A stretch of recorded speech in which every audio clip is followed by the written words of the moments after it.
નમસ્કાર, સ્વાગત છે આપનું લોકમંચમાં. અને લોકમંચમાં આજે વાત કરીશું ખેડૂતોની, કારણ કે ખેડૂતોની માટે સરકારની ઘણી બધી યોજનાઓ છે, સરકાર ઘણી બધી સહાય કરે છે, અને છતાં પણ ખેડૂતોની સમસ્યા ઠેરની ઠેર કેમ રહે છે, આ સવાલ છે. કારણ કે ગુજરાતના ખેડૂતોની માંગણીને વાચા આપવાનો રાજ્ય સરકાર દાવો કરી રહી છે, દેશના ખેડૂતોને વાચા આપવાનો દાવો કેન્દ્ર સરકાર કરી રહી છે, અને ક્યાંક ટેકાના ભાવે ખરીદી તો ક્યાંક અતિવૃષ્ટિ હોય, અનાવૃષ્ટિ હોય, દુકાળ હોય કે પછી વાવાઝોડું હોય, ખેડૂતોને હંમેશા પડખે આ સરકાર ઊભી રહી છે એવી વાતો કરતી હોય છે.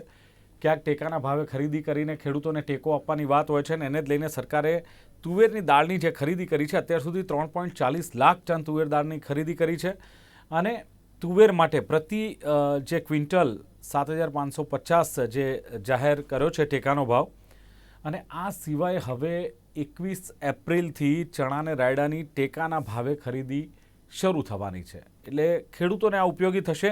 રાજ્યના કૃષિ મંત્રી કહી રહ્યા છે કે રાજ્ય સરકાર અને કેન્દ્ર સરકારની સંયુક્ત કોશિશ છે કે ખેડૂતોના હિતમાં વધારો થાય, ખેડૂતોની સમૃદ્ધિ વધે, એ બંને રાજ્ય સરકાર અને કેન્દ્ર સરકાર પ્રયત્નો કરી રહી છે.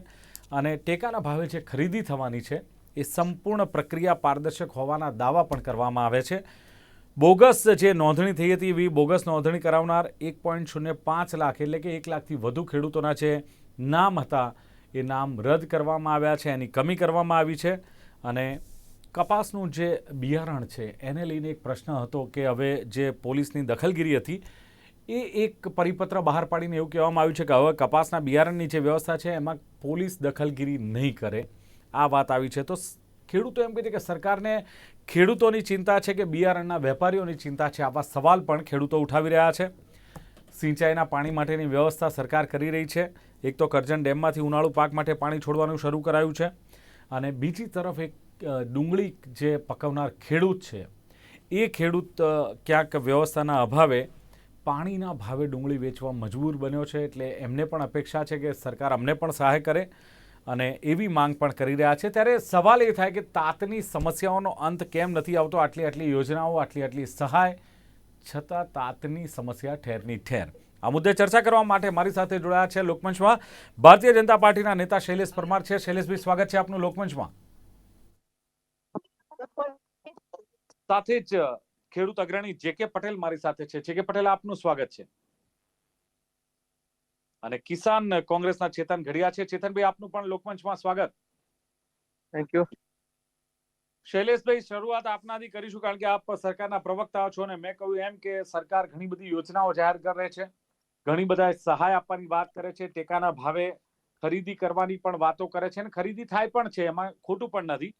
પણ છતાં ખેડૂતોની માંગ એમને એમ, ખેડૂતોની સમસ્યા ઠેરની ઠેર.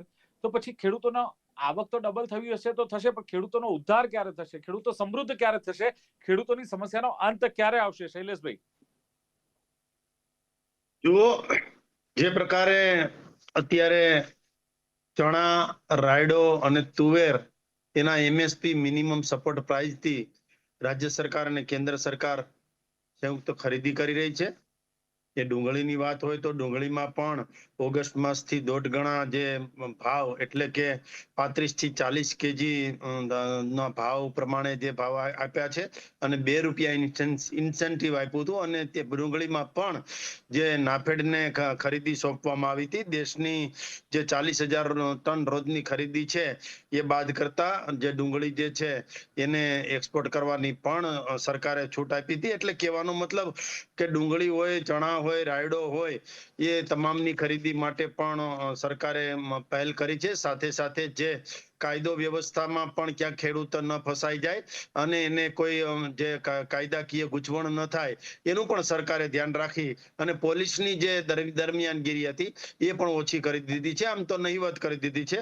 અને જે પ્રકારે સાચા ખેડૂત છે કે જેમણે મગફળી વાવી જ છે, જેમણે ચણા વાવ્યા જ છે, જેમણે તુવેર વાવી જ છે, એવા લોકોને જ એની જ ખરીદી થાય અને સાચો ખેડૂત રહી ન જાય. અહીંયા આપણે ખબર છે રાજસ્થાનથી શું થતું હતું, આયાત થતી હતી અને એ પ્રકારે એમએસપી ના ભાવ વધારે હતા, મિનિમમ સપોર્ટ પ્રાઇસ એટલે કે ટેકાના ભાવો ગુજરાતમાં મળતા હતા. તો એ શું જેને કહેવાય કે આ માફિયા લોકો જે છે, જે લોકો ભૂમાફિયા છે અથવા તો ખેતરમાં થી માફિયાગીરી કરી અને ખેડૂતોને બળવી રહ્યા છે, એવાને પણ પકડી અને એની પણ ખરીદી ન કરવાનું પણ સરકારે નિર્ણય કર્યો હતો. સિંચાઈનું જે વાત છે, તો સિંચાઈનું પાણી ગામડે ગામડે પહોંચે અને ખેડૂત ત્રણ પાક લેતો થાય, એ દિશામાં પણ સરદાર સરોવર ડેમના માધ્યમથી આપણે કામગીરી કરી છે. સાથે સાથે જે બોગસ અને ઓનલાઈન ખેડૂતો જે કરાવી રહ્યા હતા, બોગસ ખેડૂતો, એને પણ નાથવાનું કામ કર્યું છે. આખરે ખેડૂતોની ઇન્કમ કેમ વધે, ખેડૂતોનું જે જણસ છે એ કેમ વધારે ટેકાના ભાવથી લેવાય, એ દિશામાં સરકાર ચાલી રહી છે. અને જોવા જઈએ તો ઓલ ઓવર કુલ મળીને જે દેશનું કૃષિ બજેટ છે એ કેમ વધારે થાય, દેશની કૃષિ ઇન્કમ કેમ વધારે આવે, અને રાજ્ય અને કેન્દ્ર સરકાર બંને ખેડૂતોને હમણાં થોડા ટાઈમ પહેલા જે એની જમીન જે છે એમાં પણ એ બિનખેતી કરવા માટે જે અડચણો હતી, એ અડચણો પણ દૂર કરવાનું કામ સરકારે કર્યું છે. એટલે સારું એ છે, સરકાર રાયડો હોય, કરી રહી છે. ચણા હોય કે તુવેર હોય, એ ખરીદીની સાથે શૈલેષભાઈ, અડચણો પણ દૂર કરી છે. એવી કઈ યોજના છે કે જેમાં સરકાર ની સારી યોજના કે જેમાં ખેડૂતોની કોઈ રાવ ના હોય, કોઈ ફરિયાદ ના હોય, અને ખેડૂતો આટલી યોજનાઓ છે ને છતાં પણ એવી કઈ યોજનાઓ છે કે જેમાં કોઈ ફરિયાદ જ ન હોય, ખેડૂતોને પૂરેપૂરું વળતર મળ્યું હોય, અથવા ખેડૂતોને કોઈ બુમરાણ ન હોય? દિલીપભાઈ, આપના પ્રશ્નનો જવાબ આપતા પહેલા મારે એટલું કેવું છે કે આપણે ગાડી લઈએ ને, કોઈ વાહન લઈએ ને, તેમાં પંચર પડે તો એમાં એ ગાડીમાં કઈ ફોલ્ટ છે એવું ના કહી શકાય. એમ યોજનાઓ હોય ને, તો યોજનાઓમાં ક્યાંક ને ક્યાંક કઈ ત્રુટીઓ રહી જતી હોય અથવા તો કઈ તકલીફ થતી હોય. પાણી હોય, પાઇપલાઇન હોય, તો ક્યારેક પાઇપલાઇન લીકેજ થાય તો એનો મતલબ આખી યોજના ખરાબ છે. નર્મદા યોજના કે સરદાર સરોવર યોજના કે સુજલામ સુફલામ કે સૌની યોજના ખરાબ છે એવું ના કહી શકીએ. પણ કહેવાનો મતલબ એટલો છે કે આટલી બધી અધધ યોજના હોય, કિસાન સન્માન નિધિના મારફતે અધધ 2.5 લાખ કરોડની રકમ નાખવાની હોય, તો ક્યાંય ત્રુટી સર્જાય તો એ ટેકનિકલ ખામી છે, ડિજિટલ ખામીઓ છે. એટલે એ ખામી હોય, ખાતરમાં અડધ 2.5 લાખ કરોડની અત્યાર સુધીમાં સબસિડી આપી છે, ખેડૂતોને 0% વ્યાજે 5-5 લાખ રૂપિયા આપીએ છીએ. તો આમાં આટલી બધી યોજના હોવાના કારણે અને સ્વામિનાથન કમિટીની જે ભલામણો છે એ સ્વીકારી છે, એટલે જે એમએસપી અમે રિવાઇઝ કરીએ છીએ. એટલે ક્યાંક ને ક્યાંક અમારી ભૂલ હશે, ત્રુટી હશે, ખામી હશે, તે સ્વીકારીએ છીએ, પરંતુ અમારી નીતિ અને નિયત સાફ છે. આ લોનમાં વ્યાજની માફીની યોજના છે, 3 લાખની 5 લાખ કરી, 100% સારી બાબત છે અને ખેડૂતોના હિતમાં છે. શું આ અંગે સહકારી માળખાને કે બેંકોને જાણ કરી છે? કોઈ પરિપત્ર બહાર પાડ્યો છે સરકાર તરફથી કે એવું તંત્ર દ્વારા? જો પરિપત્ર જ છે. આ 5 લાખની જે યોજના છે 0% વ્યાજે, તો માનો કે કોઈ તમારા બેંકમાં, કોઈ એસબીઆઈ માં છે કે કોઓપરેટિવ બેંકમાં એકાઉન્ટ છે ખેડૂતનું, તો એ 7% વ્યાજ તો લેવાય જ છે. એમાં 3% વ્યાજ, જે 3% છે એ રાજ્ય સરકાર ભોગવે છે, અને 4% જે છે એ કેન્દ્ર સરકાર ભોગવે છે. એટલે એ 7% વ્યાજ લેવાય છે, પણ ખેડૂતોને 0% આપે છે. એ પરિપત્ર છે જ. અચ્છા, પરિપત્ર છે. દાવા સાથે કહી શકો છો કે બેંકોને અને સહકારી માળખાઓને આની જાણ કરેલી છે?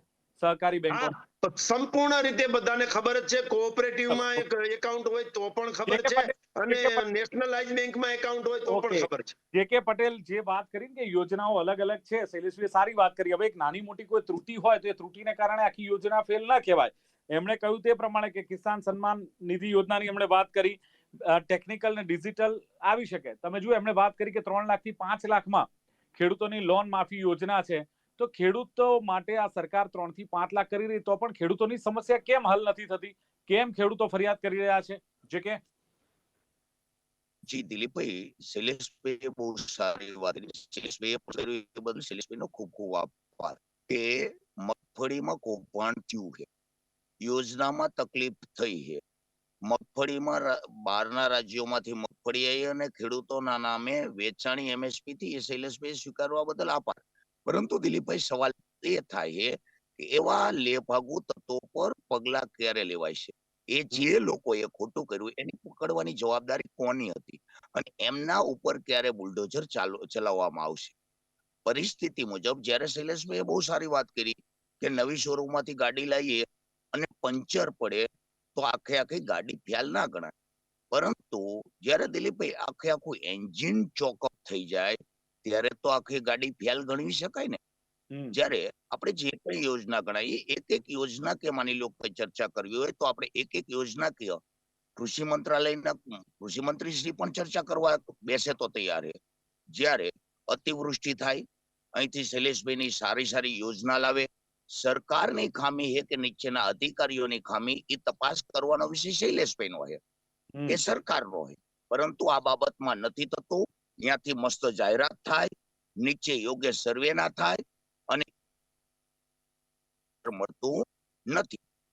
અયોગ્ય આયોજનના લીધે વારંવાર સરકાર પીસાય, ખેડૂતો પીસાય. સરકાર ત્યાંથી મસ્ત મજાની જાહેરાત કરી દે કે અમે 15 મે થી ખેડૂતોને પાણી આપશું, પરંતુ વિશ્વાસ સાથે કહું કે 15 મે સુધી તો આયોજન જ નહીં થયું. જે રીતે વર્ષોથી ખેડૂતોને મે, જૂન અને જુલાઈમાં ડીએપી અને એનપીકે ખાતરની જરૂરિયાત પડે તો છેલ્લા 10-15 વર્ષથી આપણે દિલીપભાઈ દર વર્ષે જોઈએ આયોજનનો અભાવ જાણી જોઈને થઈ રહ્યો છે કે ભૂલથી થાય. હવે પહેલા ધોરણમાં હોય અને છોકરાઓ છગડાનો બગડો કહે તો સમજી શકાય, પણ 30 વર્ષ જૂનો છોકરો થાય, ઢાંઢ થઈ જાય અને પછી એમ કે મને અંગ્રેજી છગડામાં નવડામાં નથી ખબર પડતી, તો એ ભૂલ ગણી શકાય કે મૂર્ખો કહી શકાય? પણ જે કે યોજનામાં બધી યોજનાઓની એક મિનિટ, જે કે પટેલ 3 લાખમાં વ્યાજ માફીની જે યોજના હતી ખેડૂતો માટે, એને 5 લાખ સુધી લઈ ગઈ આ સરકાર, અને છતાં પણ ખેડૂતોને સંતોષ કેમ નથી એ પણ સવાલ થાય ને. સરકાર સારું જ વિચારી રહી, 3 ના 5 લાખ તો કરી આપ્યા તમને. બે પ્રશ્નો આવે છે કે જે રીતે ખેડૂતોની આવક વધી, જે રીતે આંકડા કહે એ પ્રમાણે ખેડૂતોને લોન મોટાની જરૂરિયાત જ ના પડવી જોઈએ. બીજી વસ્તુ કે જે શૈલેષભાઈ કહે કે જે યોજનામાં જે જાહેરાત છે એમાં 5 લાખનો મને ક્યાંય પરિપત્ર સાંભળવા મળ્યો નથી. હજુ પણ બેંકમાં પૂછીએ તો કે 3 લાખ સુધીની વ્યાજ માફીનો પરિપત્ર અમારે છે, 5 લાખનો હજુ અમને પરિપત્ર મળ્યો નથી. આવી વાત ઘણી બધી જગ્યાએ કે. બીજી વસ્તુ કે બીજ માફિયાઓ, હમણે જમીન માફિયાઓની વાત કરી, બીજ માફિયાઓને કૃષિ અધિકારીઓ એકલા નતા પગેકતા. વર્ષોથી અનધિકૃત બિયારણો ગુજરાતના બજારમાં વેચાય, હલકી ગુણવત્તાના બિયારણો વેચાતા હતા. એવા સમયમાં જે ખેડૂતના દીકરા પોલીસ પ્રશાસનમાં જ્યાં છે એ લોકો ખેડૂત હિતમાં ક્યાંક આવા માફિયાઓને પકડતા હતા, એટલા માટે એને પકડે નહીં અને એ બીજ માફિયાઓનું પોતાનું સામ્રાજ્ય ચાલુ રહે એના માટે એક ષડયંત્ર હોય એવું મને તો લાગી રહ્યું છે કે હવે પોલીસ પ્રશાસને કૃષિ અધિકારીઓને સાથે રહી. અને શૈલેષભાઈને હું દાવા સાથે કહું કે મારી પાસે દિલીપભાઈ પુરાવા છે કે જે કંપનીનું બિયારણનો નમૂનો ફેલ ગયો હોય એ કંપનીનું નામ આપણા ગુજરાતના કૃષિ અધિકારીઓ દબાવે છે, એનું નામ નથી. તો જે લોકોને નામ દબાવવાવાળા જે અધિકારીઓ છે એ શું આવા બિયારણના માફિયાઓને પકડશે ખરા? ચલો, બિલકુલ. ચેતન ગઢિયા, જે પ્રમાણે વાત આવી રહી છે, ક્યાંક જે સરકારની અલગ અલગ યોજનાઓ છે ખેડૂતો માટે, આ યોજનાઓ ઘણી બધી છે કે જે સહાય આપવાની વાત છે, ટેકાના ભાવે ખરીદીની વાત છે, પાણી આપવાની વાત છે. સરકાર કે જે ખેડૂતોના પડખે છે. રાજ્યના કૃષિ મંત્રીએ કહ્યું કે કેન્દ્ર સરકાર અને રાજ્ય સરકારની સંયુક્ત કોશિશ છે કે ખેડૂતોનું હિત થાય, ખેડૂતો સમૃદ્ધ થાય. શું નથી થયું આમાંનું? શૈલેષજી વાત કરી કે ખેડૂતોની યોજનાઓ અધતર છે, ખેડૂતોની આવક અધતર છે, ફાયદા અમે સરકારે એટલા અધતર કર્યા. તો અધતર ફાયદા કર્યા છે, અધતર આવક છે, યોજનાઓ છે, તો ગામડા કેમ થાય છે ભાઈ? અત્યારે ગામડાની અંદર ખેડૂત કેમ ખેતી કરવા, એના છોકરાઓને ખેતી નથી? માત્ર વર્ષના તો કેમ ગામડામાં પેદા થતા નથી? મતલબ ખેતીમાંથી નાસવી પાસ થઈ ખેડૂતના છોકરા શહેર તરફ વળે છે. તો ધીમે ધીમે ખેતીનું પતન થયું છે. તો ખેતીની અંદર અધતો હોય, યોજનાઓ અધતો હોય અને સારી એવી ખેતીની અંદર વ્યવસ્થા હોય તો ખેતી કરીને ખેતી છોડી કેમ જઈ રહેશે? ખેડૂત કેમ ખેતી કરતા નથી પણ આ પ્રશ્ન થાય છે. એટલે માત્ર કાગળ ઉપર શૈલેષભાઈ અને અમુક પ્રવક્તાઓ કાગળ ઉપર બતાવે છે, યોજનાઓ છે, ખેડૂત બહુ ખુશાલ છે, પણ ગામડામાં જઈને ક્યાંક જોવે કે ગામડાની અંદર કેટલા ખેડૂતો ખેતી કરી રહ્યા છે એવું એક રિયલ જોવે અને તો અલગ વાત છે. તમે ગામડામાં જાઓ એટલે મોડમાં નજીક 50 વર્ષથી ઉપરના વયના છે ને, જે મારા બાપાથી ઉંમરના ખેતીમાં છે, બીજો ખેતીમાં રહ્યું નથી. મેં આની પહેલા કીધું હતું 5-7 વર્ષ ગામડાની અંદર ખેડૂત છે, એના પછી પેઢી ખેતીમાં નથી. તો આ યોજના ખેડૂત લગીન પહોંચતી નથી મળતા, એટલા માટે ખેડૂતો ખેતી છોડી માંડ્યા છે. તમે જો બિયારણના અત્યારે જુઓ ખેડૂતો વાવી તો એમાં એક તો એ મરચીની અંદર ભાવ નથી, ખેડૂતોને મરચી સળગાવી દેવી પડે છે. પછી કપાસની અંદર ભાવ નથી,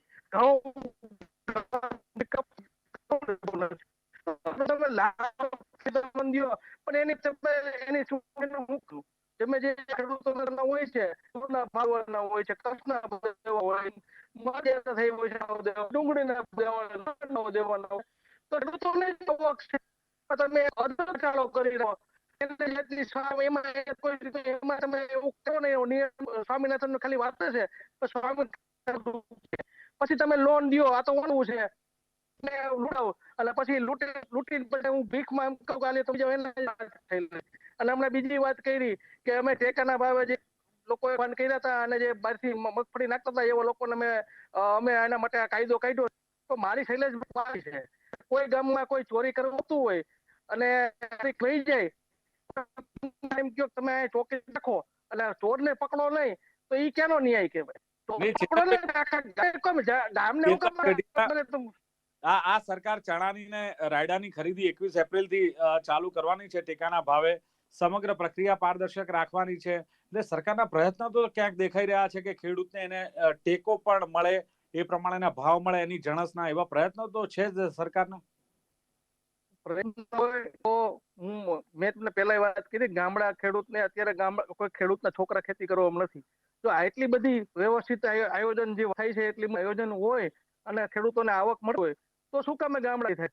ખેતરમાં તમે કેનાલોની વાતો કરો છો, તો કેનાલનું પાણી પહોંચતું હોય, તદ્દન પાક ખેડૂતો લેતા હોય તો ખેડૂત કેમ ખેતી મૂકીને જાય છે ભાઈ? આ હીરા ઉદ્યોગમાં જેવી રીતે સુરતમાં ખાલી થવા માંડ્યું, એમ ધીમે ધીમે ખેતી ખાલી થવા માંડી છે. એટલે ખાલી વાતું થાય છે અને કોઈ જગ્યા ઉપર તમે મરચીના ભાવ કેટલા છે ખેડૂતને જઈને? મરચી અત્યારે ખેડૂતને 20 રૂપિયામાં ખર્ચા કરી મરચી વાવી હતી. ડુંગળીના ભાવ તમે ખેડૂતને કોકને જઈને પૂછો તો તમને ખબર પડે કે અત્યારે ગ્રાઉન્ડ ઉપર શું વસ્તુ હાલે છે. આ ખાલી વાતું થાય છે. ચણાની ટેકાની વાત તમે કરી તો ટેકાના ભાવની જે વાત કરે છે, ચણાના રજીસ્ટ્રેશન કરેલું છે, કેટલા ખેડૂતોને રદ કરી દેવામાં આવ્યા. રજીસ્ટ્રેશન એટલા માટે રદ કરી દેવામાં આવ્યા કે શૈલેષભાઈને લોકો મગફળીમાં જે મગફળી ખોટી નાખીને ગયા હતા ને, એને કોઈને પકડ્યા નહીં. ખાલી વાતું કરી, કેટલાને પકડ્યા મને રેકોર્ડ બતાવો, એક નહીં પકડ્યા. તો એને નથી, ખોટી રીતે ખોટી નાખીને ગયા છે. ચણાના સર્વે ઉપરથી કરાયું સેટેલાઇટ દ્વારા, ચણા ખેડૂતો વાવ્યો હોય ને તો જ એને ટૂંકમાં નાખી શકે. લીગલ ઓર છે એને પકડતા નથી અને એને ખેડૂતોને જાગવાનું કહો છો. કેતનભાઈ, શૈલેષભાઈ, મારો સવાલ એ છે કે આટલી બધી યોજનાઓ છે ને આટલી બધી સહાય છે, તો ખેડૂતો સમૃદ્ધ બની જવા જોઈએ. આ જેમ ચેતનભાઈ કહી રહ્યા છે કે ખેડૂતો ખેતી છોડી રહ્યા છે, બીજી પેઢી ખેતી કરવા તૈયાર નથી, તો આપણે એવું કેમ ઇન્ફ્રાસ્ટ્રક્ચર ઊભું ના કરીએ કે લોકો ખેતી તરફ આકર્ષાય, બીજી પેઢી ત્રીજી પેઢી ગામમાં જ રહીને ખેતી કરે અને ખેતીનો દ્વારા એ પરિવાર સમૃદ્ધ બને? એવું એક વાતાવરણ જોવા નથી મળતી. એની પાછળનું કારણ કે, અને જો કદાચ સમૃદ્ધ થયા હોય તો લોનની સંખ્યામાં અને લોનની રકમમાં તો દિવસે ને દિવસો ખેડૂતોમાં વધારો થતો જાય છે. શૈલેષભાઈ, મારે એટલું જ કેવું છે કે ચેતનભાઈ ગઢિયા હમણાં સુફિયાની વાતો કરતા હતા, પણ કોંગ્રેસના આગેવાનો અને વડવાઓમાં ખાટલે મોટી ખોટ એ છે કે માત્ર ને માત્ર લાજવાને બદલે ગાજે છે ને દોષારોપણ કરવામાં નવરા નથી રહેતા.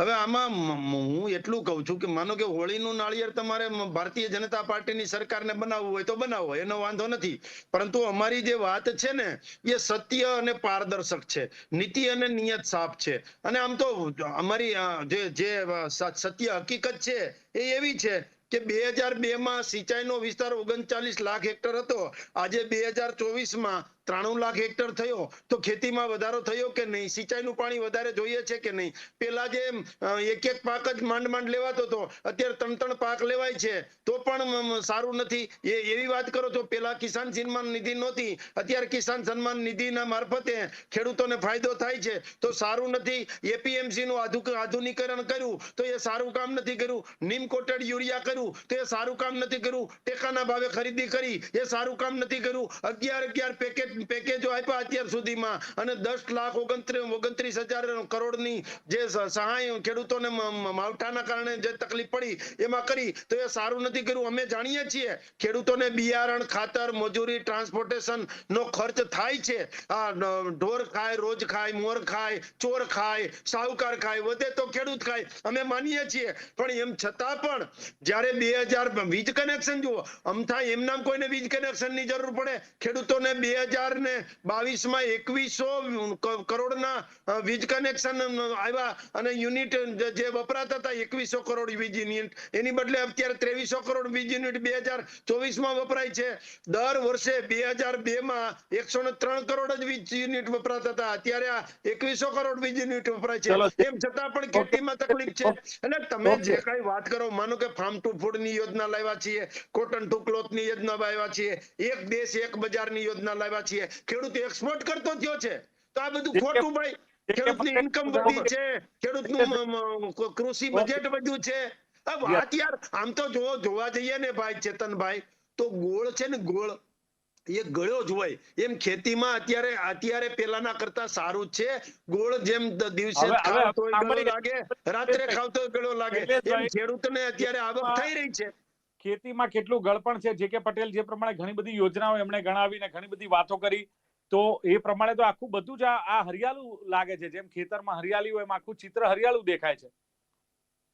ભાઈ આપણે 10 વર્ષ કે 20 વર્ષના પેરા આંકડા સાથે પણ ચર્ચા કરવી હોય તો આપણે કરવા તૈયાર છીએ, પણ એક સાથે જાજી વાતો કરી દેવાની એટલે શેમાં મીઠું નથી કે શેમાં મીઠું વધુ છે એ આપણે કેવી રીતે નક્કી કરી શકાય? પરંતુ આપણે એક એક મીઠાઈને ચાખીએ, એક એક વસ્તુને ચાખીએ. એક એક યોજના ઉપર તમને અત્યારે વાત કરું કે સિંચાઈનું કહી દીધું કે 93 લાખ હેક્ટર જમીનને પિયત બનાવી, તો આપણે સરદાર સરોવર નર્મદા યોજના મોટી યોજના છે દિલીપભાઈ. 17.8 લાખ એપ્રોક્સલી હેક્ટર ને આપણે પાણી પોગાડવાનું હતું ઇરિગેશન માટે. અત્યારે ખરેખર 8 થી 9 લાખ હેક્ટરને પાણી પોગ્યું અને આ પાણી પોગડાવવાનું હતું આપણે 2014 માં. હજુ એ આપણી યોજના સંપૂર્ણ પરિપૂર્ણ નથી થઈ. જે માઇનર કેનલ અને પેટા માઇનર કેનલ નથી પહોંચી. ખરેખર અહીંયા ઉપરના એસીમાં ઓફિસમાં બેઠેલા લોકોને માઇનર કેનલ, પેટા માઇનર કેનલ, સબ કેનલ આ શબ્દો એમને અજુકતા લાગતા છે, પરંતુ એનેથી જ ખેતર સુધી પાણી પોગે. બીજી વસ્તુ કે 11 પેકેજ રાહત પેકેજો જાહેર થયા, તો આપણે છેલ્લા પેકેજની જ વાત કરીએ તો આપણે જ્યારે સુરેન્દ્રનગર જિલ્લામાં વાત કરીએ, હું ત્યાં ખેતી કરતો હોય તો હું જ્યારે છેલ્લા જે પેકેજ જાહેર થયું દિલીપભાઈ, એ બાબતમાં રીતને થયું, સર્વે સીટની માંગણી કરી છે. આરટીઆઈ દ્વારા જો હું માંગણી કરી રહ્યો, ક્યાંય પણ કોઈ અધિકારીઓએ સર્વે નથી કર્યું, ક્યાંય યોગ્ય સર્વે નથી થયું અને આડેધડ એચડીઆરએફ ના કોઈ નિયમનું પાલન નથી થયું. પણ દાદાનો બોલ સરકાર આમાં કોઈ પણ નિર્ણય નહીં. ચલો ઓકે પટેલ, સમયની મર્યાદા ચેતનભાઈને આખરે પૂછી લઉં. ચેતનભાઈ, આટલી યોજનાઓ છે અને સરકાર જે દાવા કરી રહી છે, તો પછી ખેડૂતોને ફાયદો તો એનો સીધો ક્યાંક થતો હશે? કોક તો સારી બાબત હશે કે જે આ સરકારની યોજનાઓ કે ખેડૂતોને ફાયદો થતો હશે? બધું જ નેગેટિવ તો નહીં હોય? નહીં, સારી બાબત એ ચેતનભાઈ, સારી બાબત કે પાર્ટી સાથે જોડાયેલા લોકોનું સર્વે થયા કે ના થયું, એમ ચેતનભાઈ સારી બાબત છે. ચેતનભાઈ, સારી બાબત એ હોય તો અત્યારે આપણે ગમે સર્વે કરી લઈએ ગામડાની અંદર, 90 થી 95% ખેડૂત 50 વર્ષથી ઉપરના છે, 5% હું વારું છું કે 20 વર્ષથી નીચેના છે. નવા ખેડૂત જોડાતા નથી, ગામડા ખાલી થાય છે. જો સારી બાબત હોય તો, અને જો ખરેખર ખેડૂતોની આવક સારી હોય તો એટલી બધી સહાય હું કામ દેવી પડે? 5 લાખની તમે સહાય દો, ઓલી સહાય દો, ઓલી સહાય દો. ભાવ દેવાના છે ખેડૂતોને, પગભર કરવાના છે. તમે પગ ભાંગી નાખો ખેડૂતોના અને પછી સહાય દો છો અને પછી હાથ માથે રાખો એના જેવી વાત છે. મગફળીમાં તમે ભાવ દો, અત્યારે ખેડૂતોને જે ખાડે પડી છે મરચી હરગાવી પડે છે ખેડૂતોને મરચા, તો એમાં ભાવ દો તમે. કપાસમાં ખેડૂતોને ભાવ દો. અને જે કોંગ્રેસની ભાજપની વાતો કરતા હોય તો કોંગ્રેસ સરકારે ખેડૂતોને ભાવ આપ્યા હતા, કપાસના 2,000 રૂપિયા ભાવ આપ્યા. તમારી તાકાત છે 2,000 રૂપિયા દેવાય અત્યારે? ખેડૂતો પાયમાલ નથી થયો ને. ખેડૂતોને જમીન આપી હતી કોંગ્રેસ સરકારે, તમે શું આપ્યું છે ખેડૂતોને? પાણી એક પણ ડેમ નથી બનાવ્યો, માત્ર મોટી મોટી વાતો કરે છે અને કોંગ્રેસ ઉપર આક્ષેપ કરે. કોંગ્રેસ ઉપર આક્ષેપ કરવાની વાત જ નથી. અત્યારે તમે ખેડૂતોને આપ્યો યોજનાઓ ગણવા મળ્યા શૈલેષભાઈ. એમ કીધું ગામડા ખાલી થયા છે, કુક્કામાં ખેડૂતો જોડાતા નથી, તો યોજનાઓ ગણવા મળ્યા. યોજના અત્યારે ગામડા ખાલી થાય છે, એનું મુખ્ય કારણ હું છે એ શોધી અને એના માટે કામ વાત હતી. કેતનભાઈ, આક્ષેપ પ્રતિ આક્ષેપ વચ્ચે ક્યાંક જે શૈલેષ પરમારે સરકારનો બચાવ કરવાનો છે વાત કરી છે. ચણા, તુવેર અને સાથે જ રાયડો ટેકાના ભાવે સરકાર દ્વારા ખરીદી કરવામાં આવે છે. ડુંગળીના ભાવમાં પણ સુધારો થશે. એમણે કહ્યું છે કે પહેલ આ સરકારે કરી છે અને પોલીસની દરમિયાનગીરી બંધ કરી છે. સિંચાઈનું પાણી પહોંચાડ્યું છે. એમણે કહ્યું પહેલા ખેડૂત એક સિઝન પાક લેતો તો હવે 3 સિઝન લે છે અને જણસના ભાવમાં પણ હવે ભાવ પણ પ્રોપર મળી રહ્યા છે. શૈલેષભાઈ કહી રહ્યા. જે.કે. પટેલ કહે છે કે મગફળીમાં કૌભાંડ થયું, લે ભાગુ તત્વો હજુ પણ છે, એની પર લગામ ક્યારે? અતિવૃષ્ટિમાં સહાયની જાહેરાત થાય છે, માત્ર કાગળ પર સર્વે થતો નથી અને વળતર પણ મળતું નથી. ખેડૂતો પીસાય છે અને પાણી આપવાની વાતો જે છે જૂનમાં આયોજનની વાતો છે, પરંતુ એનું પ્લાનિંગ થયું છે કે કેમ? અને અનઅધિકૃત ને હલકી ગુણવત્તાવાળા બિયારણો હાલમાં પણ વેચાય છે, એની પર રોક કેમ નહીં? ચેતન ઘડિયાએ કહ્યું કે ફાયદા છે, આવક છે, યોજનાઓ છે, તો ખેડૂતો ખેતી કેમ છોડી રહ્યા છે? બીજી પેઢી ખેતી કરવા તૈયાર નથી. એની પાછળનું કારણ શું? તો કે યોજનાઓ કાગળ પર છે, એમનું કેવું છે. હીરા ઉદ્યોગ જેમ ખાલી થઈ રહ્યો છે, એમ આવનારા દિવસોમાં ખેતીમાંથી પણ અનેક પરિવારો, અનેક યુવાનો ખસી જશે. ચેતનભાઈએ એ પણ ચિંતા બતાવી છે. અને મરચી, ડુંગળીના ભાવ ક્યારે મળશે? કપાસના પણ પ્રોપર ભાવ મળતા નથી. ને કોંગ્રેસની હમણાં વાત કરી કે કોંગ્રેસે ઘણું બધું આ ખેડૂતો માટે કર્યું હતું. ઘણા બધા ડેમ બનાવ્યા હતા. ભારતીય જનતા પાર્ટીએ કયો ડેમ બનાવ્યો, આ સવાલ પણ કરવામાં આવ્યા છે. તો તાતની સમસ્યાનો અંત હજુ પણ બરકરાર છે. જોવાનું રહેશે કે આ સમસ્યાના ફરિયાદનો અંત ક્યારે આવશે. ચર્ચાનું સમાપન કરીએ છીએ. શૈલેષ પરમાર, જે.કે. પટેલ અને ચેતન ઘડિયા ત્રણેય ઉપસ્થિત રહ્યા. ખૂબ ખૂબ આભાર. Thank you. તો દર્શક મિત્રો, લોકમંચ કાર્યક્રમમાં હતી તાતની સમસ્યાની વાત. ફરી મળીશું એક નવી ચર્ચા સાથે. આપ જોતા રહો ગુજરાત ન્યૂઝ. નમસ્કાર.